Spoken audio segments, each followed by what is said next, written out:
Les designers et architectes japonais conçoivent bâtiments, trains à grande vitesse, voitures, robots et meubles dans le monde entier, comme ce nouveau train Shikishima et le stade olympique en cours de construction ici à Tokyo. Dans ce Global Japan, nous rencontrons ceux qui les ont imaginés et ils ne comptent pas s'arrêter là.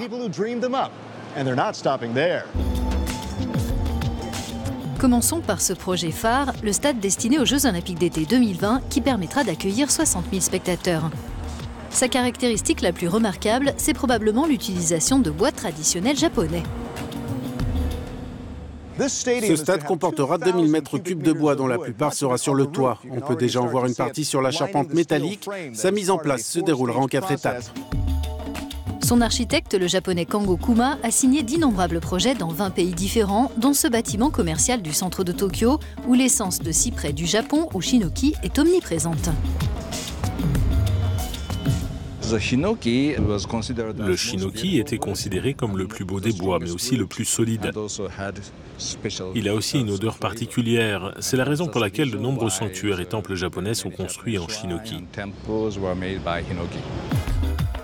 Alors que Tokyo, comme le Japon, se situe en zone sismique active, le bois fait son retour dans la construction.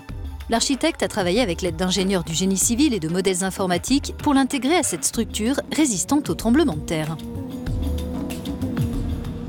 On peut apprendre beaucoup des bâtiments traditionnels dans l'utilisation des matériaux et le contrôle de la lumière naturelle. La construction traditionnelle, c'est essentiellement une construction durable. Ils n'utilisaient pas de climatisation et créaient de la ventilation grâce à l'aération naturelle. Le même principe s'applique au stade olympique. Sur ce schéma, on voit comment l'air circule dans l'enceinte et comment le bois participe à un refroidissement naturel par des ouvertures sur les côtés et par le haut, de la ventilation et de la brumisation venant en renfort.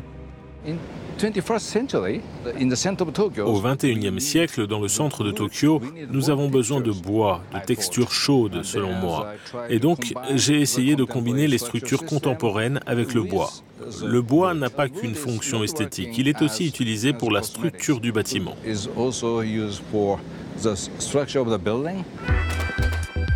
Des finitions en bois traditionnel trouvent aussi leur place dans ce nouveau train de luxe et de pointe reliant Tokyo au nord-est du Japon.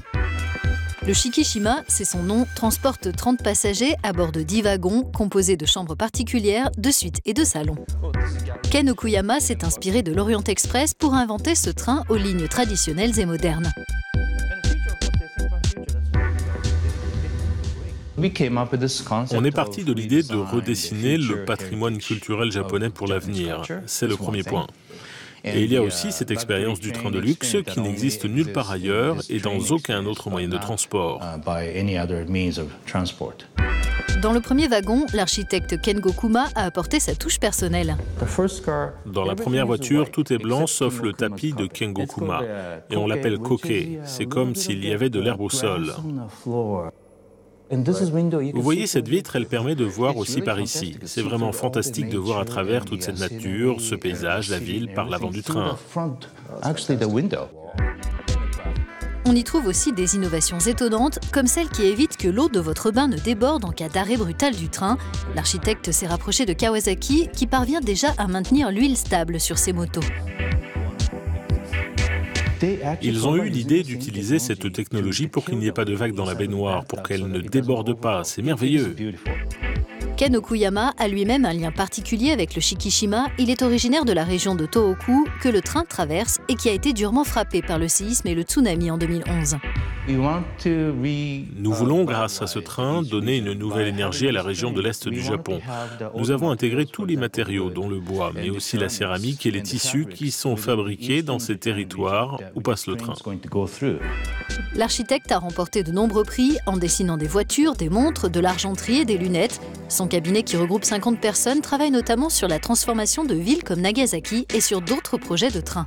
Mais une chose est sûre pour Ken Okuyama, le Shikishima est voué à rester unique en son genre.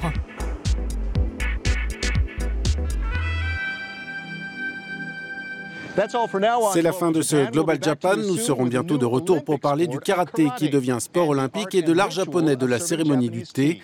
Merci de votre attention.